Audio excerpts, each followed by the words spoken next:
This is Continuum Drag, a podcast where we watch sci-fi, fantasy, and everything in between. This week, The War Game. The blast wave from a thermonuclear explosion has been likened to an enormous door slamming in the depths of hell. Welcome to Continuum Drag, the podcast getting nuked back to the Dark Ages. I'm Luke, here with my co-host Jordan. What's real, Jordan? So I wasn't sure how you were going to start this one, and I'm glad you started with a joke, because I've actually been struggling since I started watching this to be like, I don't know how we're going to talk about this. Can you make jokes? Can you?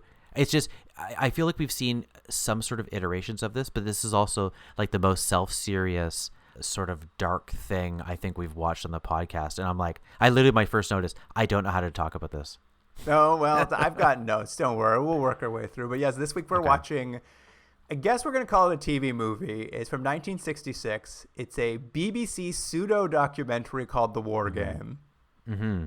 And Jordan, you said it's the first time we've ever watched anything quite like this. And you're right in many ways, because this is our first and will probably be our only ever Oscar winner. That's right. I saw that. Yeah, that's crazy, huh? That is crazy. But yeah, it is labeled often as a documentary. I actually picked this one because I had read a little bit about it, and I think it falls more into science fiction than it does actual documentary per se. I would agree. It has the structure and the tropes of a documentary, but it's a fictionalized version. It's all mostly fictionalized with just like fact and information using the backbone to tell a narrative. And the director, what's his name here? I can't even read my handwriting. Peter Watkins. There we go. Peter Watkins. This is kind of what he's famous for, these kind of meta documentaries. And this is his second film. And actually his first one sounds really cool too. It's called Couloudin, I believe is how it's pronounced. Mm-hmm. And it was made before this, so early 60s. And basically what he did is he tried to do a documentary about the 1745 Jacobite uprising in Scotland. Yeah. But he shot it like contemporary Vietnam war footage. Like it was an on-the-ground war reporting of it, which sounds, honestly, as like 1745 war reporting sounds pretty cool, actually. Interesting. But he had a career kind of doing this kind of thing. I actually haven't seen any of his work, but I did recognize there's one called Punishment Park, which I think is a well-known sort of meta documentary. I think was maybe the peak of his career. But this is kind of like was his entire kind of milieu, is making these things that look like a documentary and use the form, but tell a fictional narrative based on fact, basically. Right. Well, what do you think, Jordan? Should we get into it? Yeah, I'm ready. I was just saying there was the one thing. This is a specific type of documentary, and I saw there was a term for it, and now I cannot. Oh, yeah. I was trying to figure out what to call it, too. I've kind of called it mockumentary, pseudo-documentary, meta-documentary. Yeah, I think they call it. Oh yeah, they say the thing I said. It is obviously a pseudo documentary. They say drama film. They said it really falls under like a mondo film. Mondo, interesting. I know the term. Yeah. I know the term. All right. Yeah. It was made for the BBC, and I do believe it ended up airing on the BBC at some point. But initially, BBC pulled it because they thought it was too scary for TV. Yeah, I saw that. And I did see one of the funny things is weirdly one of the people's names who popped up and I was looking was Paul McCartney saying he saw this once and it was like sort of like shook him to the core. It is funny, which I understand, especially in the time period, which I think should be stated as like that sort of fear around the Cold War. I think specifically for people in that time period and of that generation, I think this would speak to the most. When you understand that. That general feeling that was happening at that time. Yeah. And I will talk about it. I think, obviously it has aged okay, but not great. Like some things are funnier than they were meant to be at the time and like that kind of thing. But it is still a bit dark. I was interesting watching it. I don't know if you've seen House of Dynamite. No, I haven't. But it is very fun. I was watching this and I'm just like, oh man, we're right back to this, aren't we? We're right back to like nuke fear suddenly in our media. No, crazy. Because that's the plot of House of Dynamite, but also I watched the last Mission Impossible movie. Also, the entire thing is about what if we all got nuked suddenly? I'm like, hey, it's nice to see we're back at 1966. So it's relevant again. Here's the IMDb summary for The War Game: a docudrama depicting a hypothetical nuclear attack on Britain. Yeah, I mean that's basically it, and I'll say this is shot very much in that style. I haven't seen too many documentaries from this time period, but I've seen a few, and I don't know what exactly you'd call, but there's a very particular like, for lack of a better term, like man on the street. Like the interviews all kind of look a certain way, and the way the narration carries, and even the graphics. I would say like this was incredibly well researched, directed, acted, staged. Like I saw how many extras. They it was something like 300.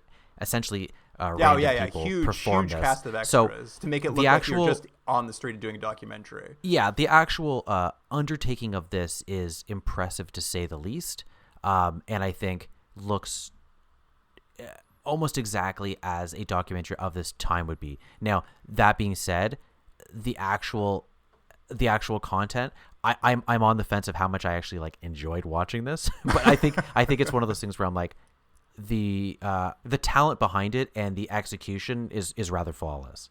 Yeah, it's true. I mean, it opens with a text scroll kind of explaining the UK's plans for nuclear retaliation in the event that they're attacked with a nuclear weapon. This is kind of just setting up like a factual premise for the show that we're about to watch. But from there, it goes into that documentary style footage. It uses like a pseudo radio broadcast to do some world building for the documentary. Basically, the radio broadcast is kind of announcing that the U.S. has approved the use of nuclear bombs in Vietnam against Chinese Communist forces. So the UK Parliament has been like preparing for the escalation of the Cold War to turn hot, and they're doing that by shutting down the government and having the country run by 15 regional commissions, each with local councils amongst them to kind of do kind of like a bottom-up running of the country in case of a nuclear attack. Yeah. I think it's like what's like regional commissioners are representing the government in this sort of situation. Yes.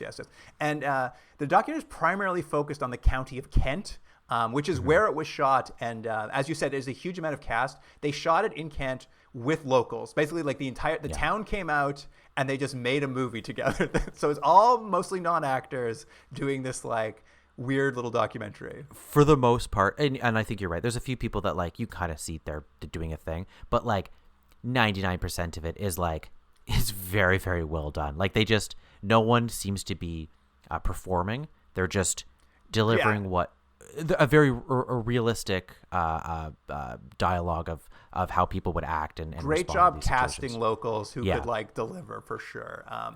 And as the documentary moves forward, like it kind of moves forward in stages. So we'll start to talk about the stages as it moves forward. It is done cohesively, so it doesn't feel like it's stages, but I think ultimately when you break it down, it's sort of moving through stages, kind of doing a recreation, or I guess in this case a pre-creation of what a nuclear strike on the region would be like. Yeah. And kind of the first stage is they talk about how the major cities will be evacuated because they're the most likely to be hit. So all the people in these like smaller communities are going to have to take in refugees from London, basically. That's right. But Jordan, no fathers. No fathers are coming. We're leaving the fathers behind. Yeah, they said at one point they're like there's no evacuation plan for men, is what they had said. And obviously you get the idea like how this is going to affect families. From breaking a cohesive family apart. And then they have some very good footage of you see people being essentially I'll just say military. I don't know. Yeah, civil defense, I think they call them. Yeah. They going essentially door to door being like, okay, you're going to take 8 people. You're going to take 4 people and whatever. And you see people being like, how am I going to feed them? You can't. I'm not letting them in my house. Exactly. Like this sort of thing. Like you're getting forced and they're like, you have to take them or like you'll essentially get arrested. It's like we're forcing a kindness on these other people who need help. And if you don't, you're going to prison. That's what the narrator's like. And if they don't do it, they'll go to prison. I did like they cut away to a talk because there's a lot of like on the street stuff where you see a soldier knocking on, it's like, you got to take 8 people, and the guy's like, what? And then they'll cut to like a talking head of a woman being interviewed, and they cut to that one woman. She's just like, you don't think any of them are gonna be colored, do you? Yeah, which I actually thought was really, really good. Yeah, it was really good. Really catching the sentiment of the time, and I was just like, I mean, there really feels like. I'm like, it's times like this where I'm just like, are these actors? Are we just doing a real interview on the street now? I'm not sure what we're watching. Yeah. And these early stages are intercut with like man on the street interviews, like we kind of mentioned. I couldn't get a sense if these were staged or if these were real man on the street, because they're basically interviewing people on the street, asking them just general questions about like how much they know about radiation poisoning, how much they know about the idea of retaliatory strikes. I think there's a little bit of both. I think they know the basic idea of the project, but I think there's some almost created ad-libbing by asking these questions. I think they knew, okay, well, most people won't have information on radiation poisoning. They radiation won't be like, poisoning stuff. I So don't know what that does. the answers you're going to get, you interview 10 people, you're probably going to get a few that are going to be worthwhile getting. So I don't know exactly how you get all this footage. I was trying to figure out how to do it because, again, it does seem so real. And to your point, I think the answers seem so on point. But I think there's probably, I'm sure there's tricks and trades to how to get those sort of sound bites that you need. Yeah. And I did like when they were interviewing the man on the street for just like, well, if we were hit by a nuclear bomb, do you think it would be fair for us to nuke those people back? And people are like, they're a little hemming hawing, but ultimately they're all just like, yeah, it seems fair, though. It seems fair. Yeah. Which is, I mean, just a part of the time, too, where it's just like all this stuff was a little esoteric. And it was just like, you punch me, I got to punch you back. The fake documentary is used kind of to make the point that the general populace is pretty ill prepared for this. There was one scene actually I like that was really it's like kind of following one of these civil defense as he knocks on a door and he hands this woman a pamphlet on being prepared for surviving a nuclear strike, and he's so mean about it. He's like, take this pamphlet. And she's like, what is it? And he's just like, it's how to survive a nuclear strike. She's like, huh? Why do I need this? He's like, shut up and take it. And then as he walks away, he's just like, ugh.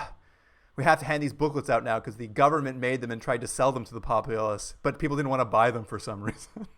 Anyway, I think there's just a little bit of this idea that the government has not been preparing people very well, and it spins into them talking about like the next setup stage is like they're like, you got to prepare your house for this eventuality, and like they sort of talk about how you'd have about 2.5 minutes warning before it happened, and they do some fake interviews with like shopkeepers who are just like, well, I'm going to need to charge a premium to on these sandbags if people are going to come in. Like the idea that like they start implying that, you know, people are about to get gouged in the 2.5 minutes before the nukes strike. There's one dude they go to, isn't there? The one guy who's got like he's his the best. shotgun. He's the one guy who's like prepared, right? Yeah, they finally knock on a guy's house, who's like fake guy's house, who's like, oh, you want to come in and see my preparations? And he's great. They found like the most interesting guy to look at. He's kind of got like, he's a bit wall-eyed and like, he's really interesting. He's like, come in my house. And against one wall, he just has like what looks like a children's fort made out of sandbags. He's like, here's where I'll hide from the nuclear bombs. He's like, oh, and come to my backyard. Look, I dug a hole and put a shotgun in it. I should be fine. But I mean, to the your point before about how relevant these sort of things are. You think about now if there's some sort of horrible thing, like how prepared are you? Like I don't have anything prepared for any sort of horrible attack, and most people don't. Obviously we're not living in the same sort of Cold War panic, or there's not the same sort of a worry of nuclear powers, at least we're talking in general terms, as opposed to the 1960s with Cuban Missile Crisis and such. Generally people aren't prepared for that sort of thing, and that's not necessarily a bad thing, but it is when you're seeing this sort of thing, you go like, ha, these people aren't ready for this hypothetical situation. It's like, but it's like who is like, no one is. We have 2 cans of beans in the kitchen. That would last us 2 days, And it was interesting is I think it's obviously an alarmist film, yes, but like, of course, yeah. It is, the point is also it's just like people can't on a day-to-day worry about this. It's not a way to live a life. It's not possible. No, because then if you become that guy with the shotgun, you're that odd person who's like, I'm ready. It's like, well, that's peculiar, my friend. And I'll say this: there's one thing I think that is a real failing of this in particular is they do a lot of like cutaways where they like will interview a fake scientist or they'll show like a quote from somewhere, but they never attribute the quotes to anything. Like there's one quote that was interesting where they quote a American religious publication, they say, that recommended that in the event of a nuclear attack, be sure to leave your neighbors to die because you can't take care of them. But I'm like, you got to quote that publication. You can't just say that. Yeah, there was a couple of those, right, where they pushed it maybe a little far about like the sort of satire about it, where it was like, I can't remember what the other one was. You probably wrote it down, but it was like make sure to like take in someone's bomb if you don't have one, or it was something like that. And I was like, well, they're just okay, guys. It's references like they said it like a religious American publication said this. I'm like, well, then name them, name that publication, like. You like there's just like things like that where they don't they imply they're like this priest said this thing. I'm like, which priest? Just name the priest. Like why are you hiding their name exactly? It makes it feel fake. Yeah. when you're supposed to be making what is a documentary. And I have to imagine they were trying to pull from real circumstances. So I felt that was a real failing. I would agree with you. It's probably the weakest part of this documentary. And I think it's probably, but it is in terms, in tune with the style of the time of what documentaries look like. But like the man on the street stuff and even the voiceover are so spot on and so well done that when you do see it be a little bit hinky for the sort of like, that's the, you're like, oh, this person says this. You're like, oh, I wish that almost wasn't in it because everything else is so good. Yeah. Well, exactly. Like it feels like it's the right attitudes there, but then they just do like cheap tricks, basically. Yeah. Anyway, they move on to the next phase, which is great. It's on the front lines. I guess this is supposed to be in Germany because they're implying that the Russians and East Germans have invaded West Berlin. Yeah, it's in Germany, and so like, and I actually have to say, all filmed in Kent looks pretty good, right? Oh, like very effective war documentary footage. Yeah, like you're not gonna think like you're like, oh, that's definitely not East Berlin. Like it all looks really good. Well, they're interviewing American soldiers, and they have like guys with good American accents talking to them, like discussing how like, you know, with this invasion, America's decided they're going to move forward with using nukes first because they can't wait to see if Russia will do it. And they even have on the battlefield, they show that America has tactical nukes so they can just fire at any time. That they call them Honest Johns, I believe. Is that what they said? Yeah. We have these Honest Johns. And I think in this thing, they're like, the soldiers seem very worried they're going to use them. And then we see one of them fired, which kind of like gets us back to Kent to start the next phase, in which we see a doctor. He's doing a house call in the morning, going about his everyday stuff. He's checking on a patient on home. Then sirens start going off, and they start just like tossing furniture at the window, which I was just like, okay, you guys, this is not going to work. But I get it. This is what I guess they've been trained to do, is to if you hear these things, you got to like shore up your house. The camera follows one of the civil defense people outside to go find a kid who's outside.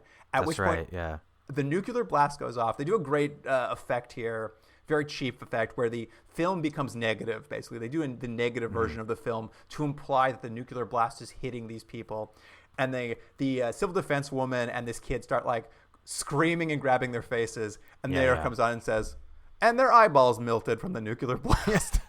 Yeah, I think they say something like the blast was like, I have the numbers wrong, but it was like 26 kilometers away. Yeah, it was close by. And if you're that close, your eyeball's going to melt. And it's... and they have a kid screaming and stuff. The kid and the woman who are acting in it are doing a great job. They look like they are dying out there. But it's just so funny to have the narrator come on. It's just like, very matter of fact, just like, and this close to the blast, their eyeballs would melt. It's a good point that this is so self-serious, and I don't mean that to be like a flippant about it, but it's like, it's not like this is a fun watch. Like it is literally like you were watching a documentary of people being like horribly scarred and maimed and killed in a nuclear attack. That's what this is, and it's really well done. Now, part of you at all points kind of knows in the back of your mind, well, this is not real, but it's done so well and so effectively that it's a rather unpleasant watch. Yeah, I mean, that is the thing. I think I was able to think about like the actors and like these, you know, local townspeople doing it, which added to part of the fun.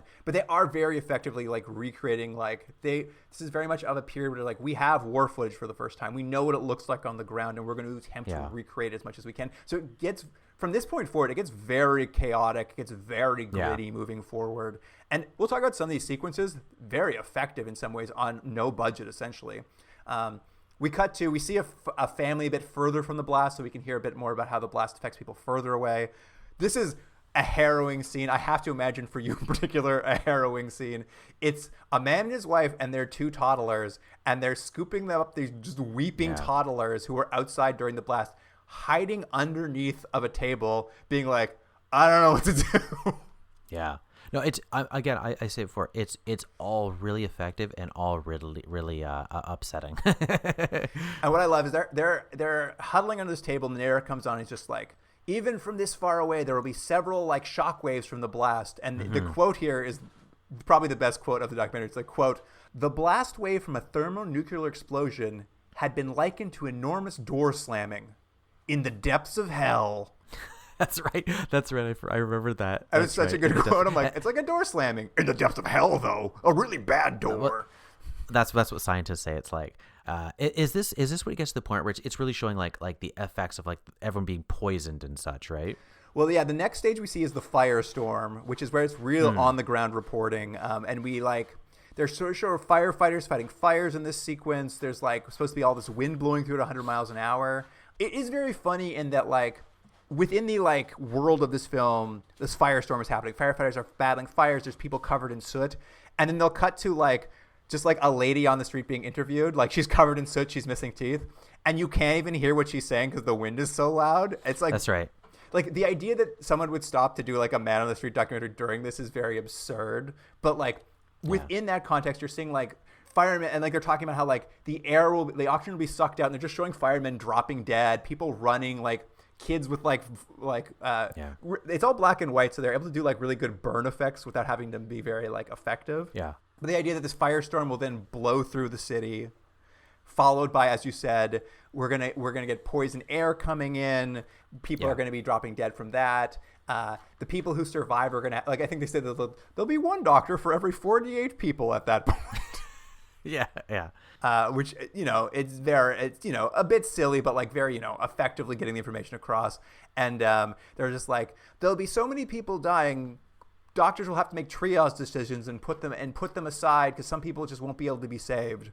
But thankfully, we have local cops who will be able to come and shoot them in the head.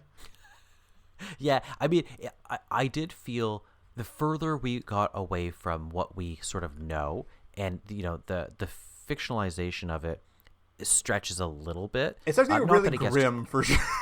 Yeah, that's right. They've chosen a very grim narrative, and not that it's. I don't know how exaggerated it is because obviously we don't quite know, but they do get to a point. It doesn't go crazy. It's not like, and then the cops turn on the government and the government falls and this happens. The further we get, it gets more fantastical for sure. It gets more fantastic, but not to a point where you are taken out of unrealistic. It's not unrealistic. Yes. It's just a possibility. I mean, I do like they keep doing cutaways to this like fake scientist, this fake American scientist. But I do like they do one cutaway to him at this point. He's just like, well, the government could still drop some nukes, but pull back enough that they could survive underground for the next 10 years so that they could plan World Wars 4 through 8. And I was just like, what is this cutaway? Yeah.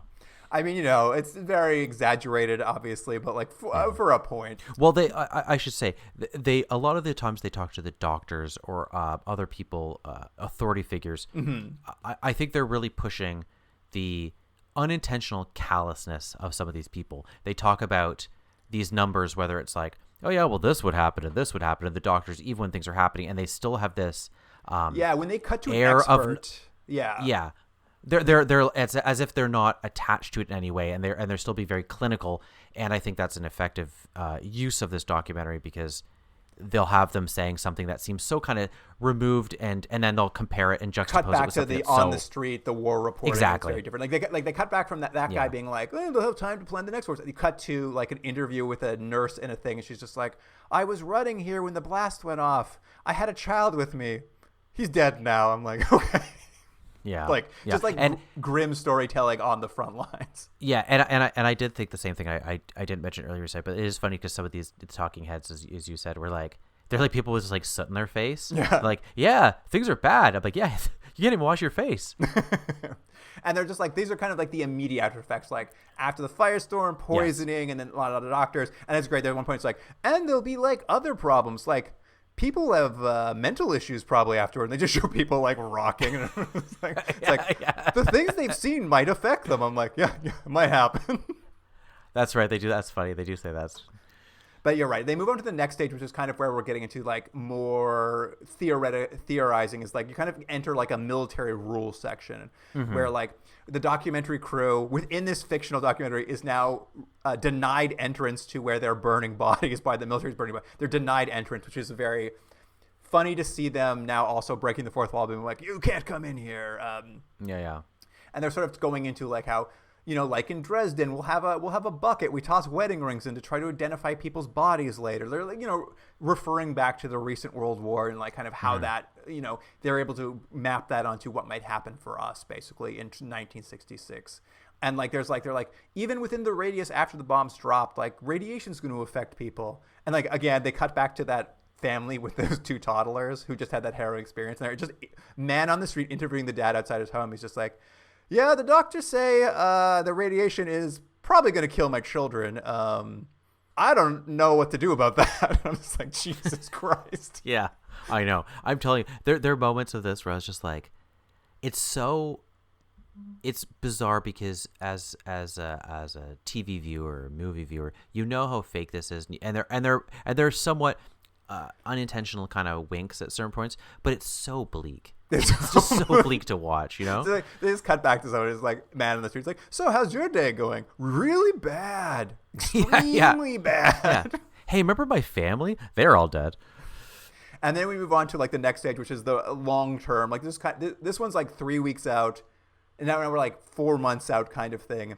And it's just like they're like, the populace will become depressed and listless from hopelessness. And they do like a series of photos of like grungy apartments. Like it becomes like a new like photo. It's just like they won't even clean up after themselves due to no hope. I'm like, yeah, sounds right.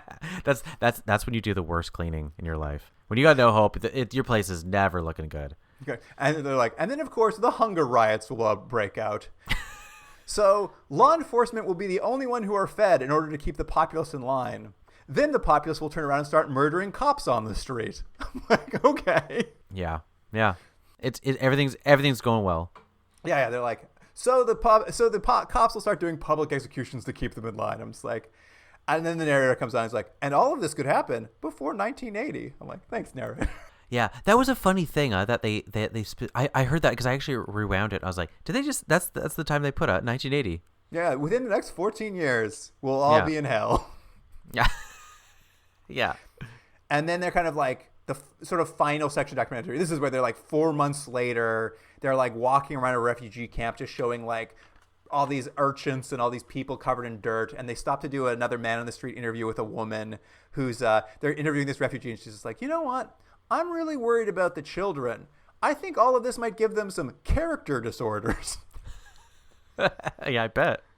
That goes then they're like, well, let's go interview some kids on the street, and they're just walking around interviewing these like dirty, filthy, badly burned street urchins 4 months later, and they're like, so tell me what you want to be when you grow up. And the kid just looks dead-eyed into the camera and says, I don't want to be nuttin'.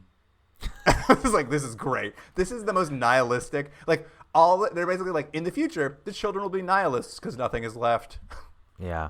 But I do like the idea though that like this horrible catastrophe has happened, and a generation of people have been just ruined, and then you find these poor destitute children, like, let's interview them. Yeah, let's see what they have to say. What do you want to be when you grow up? You want to be a fireman? I don't want to be nuttin'. What's your favorite song? It's just like, what are they gonna say? I don't want to sing nuttin'.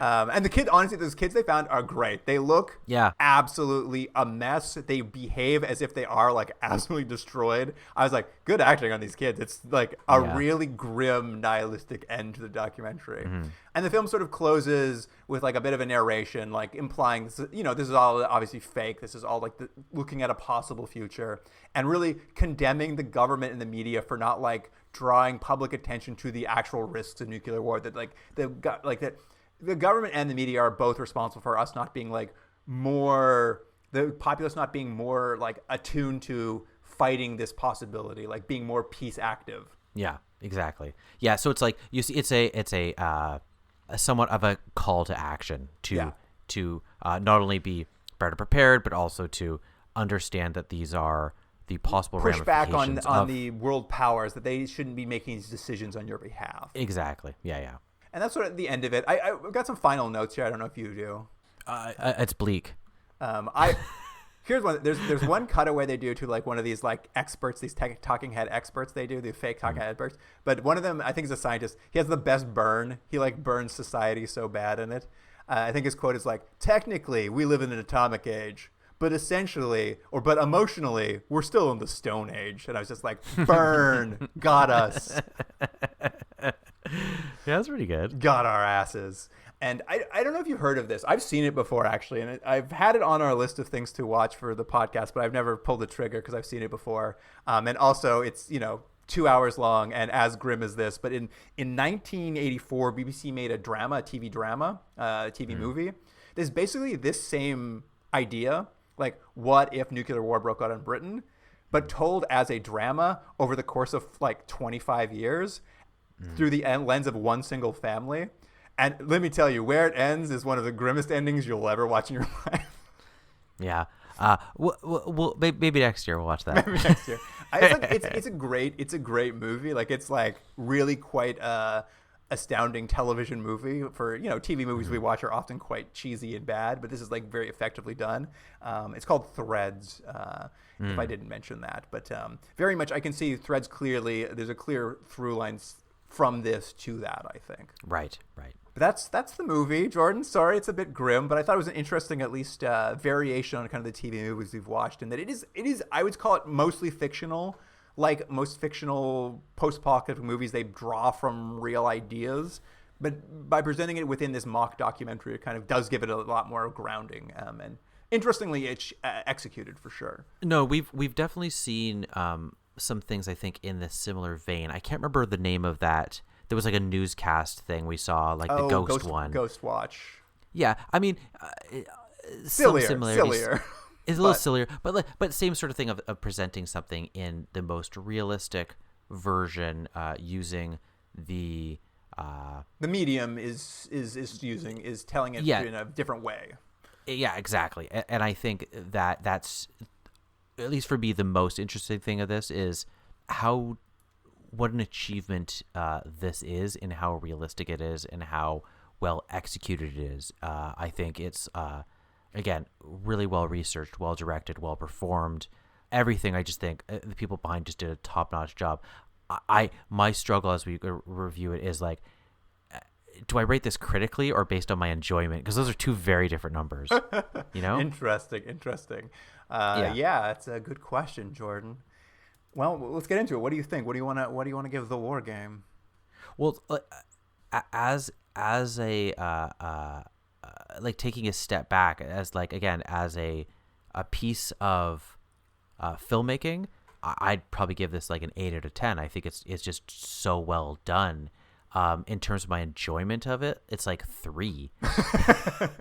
but I'll say that only because this is not something I would enjoy watching, or did I enjoy watching. It's not really something I would ever seek out. Like if you were just like, hey, do you want to watch? Do you want to come over and watch a 1960s fake documentary about a Cold War? I say no, I'm busy right now.